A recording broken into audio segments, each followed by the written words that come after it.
Hello, it is Christmas time and I'm sitting here by my TV.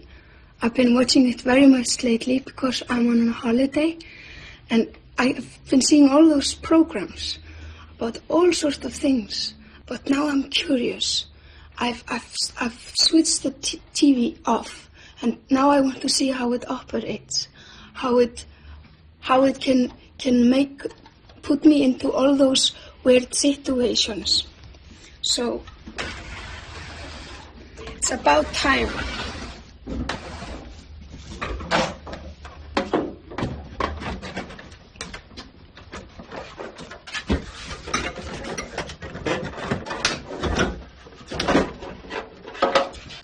See. Time for the sideshow. Re-rack the tape. Last night, Jon Stewart did an expose of Fox News' coverage of that anti-healthcare reform rally last week here in Washington. Let's watch it. Change was in the air. Fox News was there to cover it. People didn't just come to hear speakers. They then pivoted, fanned out, went into the Capitol, went into the office buildings, were very polite, went from door to door to door, knocked on the doors. We handed out actual pages from the bill. I'm sorry, can we get back? I apologize, I didn't mean to interrupt. That was weird.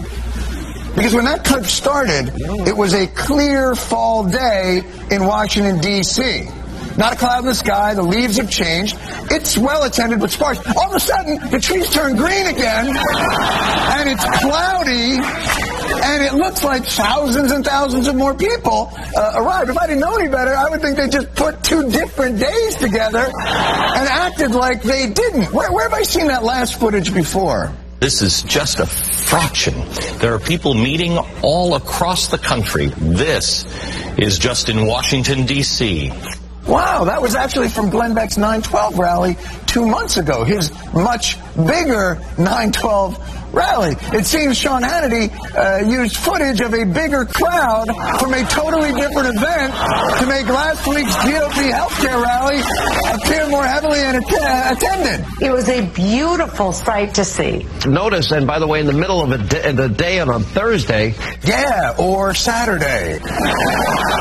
2 months ago at a completely different rally.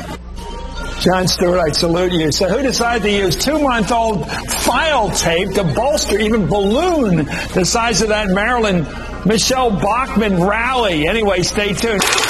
And finally tonight, although it pains me to say this, Jon Stewart, Comedy Central, he was right. Now, on his program last night, he mentioned that we had played some incorrect video on this program last week while talking about the Republican health care rally on Capitol Hill. He was correct. We screwed up. We aired some video of a rally in September, along with a video from the actual event. It was an inadvertent mistake, but a mistake nonetheless. So, Mr. Stewart, you were right. We apologize. But by the way, I want to thank you and all your writers for watching. And that is all the time we have left this evening. As always, thank you for being with us.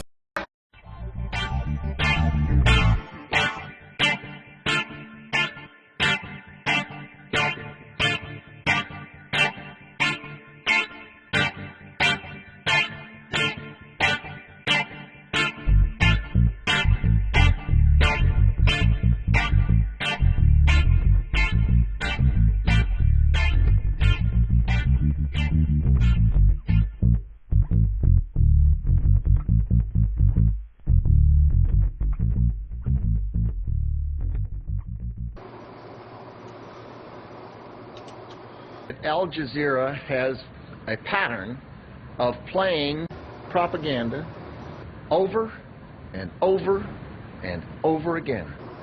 What they do is when there's a bomb goes down, they grab some children and some women and pretend that the bomb hit the women and the children. And it seems to me that it's up to all of us to try to tell the truth, to say what we know, to say what we don't know, and recognize that we're dealing with people that are perfectly willing to lie to the world to attempt to further their case. And to the extent people lie, ultimately they are caught lying and they lose their credibility. And one would think it wouldn't take very long for that to happen dealing with people like this. And recognize that we're dealing with people that are perfectly willing to lie to the world to attempt to further their case. And to the extent people lie, ultimately they are caught lying and they lose their credibility. And one would think it wouldn't take very long for that to happen dealing with people like this. One would think it wouldn't take very long for that to happen dealing with people like this.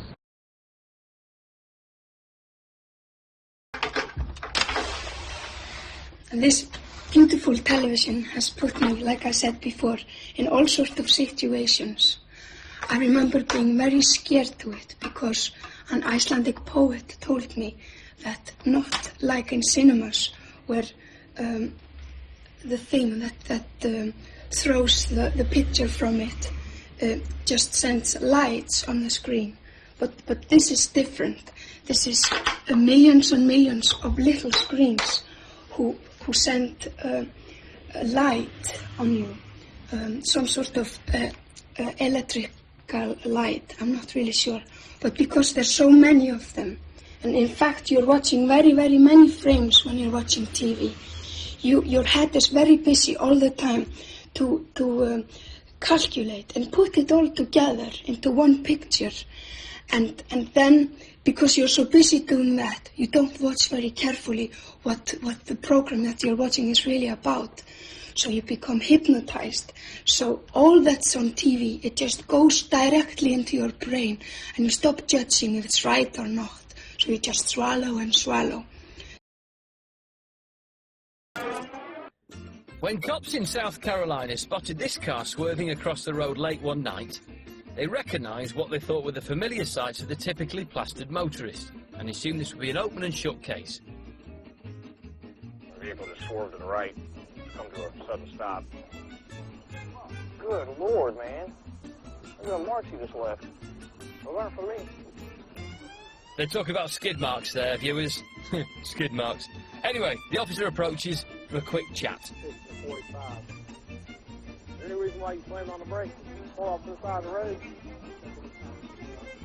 Because you asked me to stop. How much you had drinking on?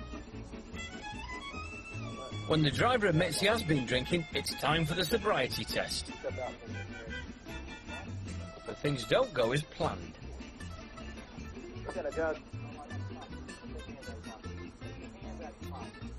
The driver seems a bit put out that his sobriety is being questioned. He explains that he's just collected his mother from a night job and is taking her home. But the police interpret his protestations of innocence as awkward behaviour and decide to search him. They sense the possibility that this bloke could be trouble, so one cop gives his pepper spray a good shake just in case.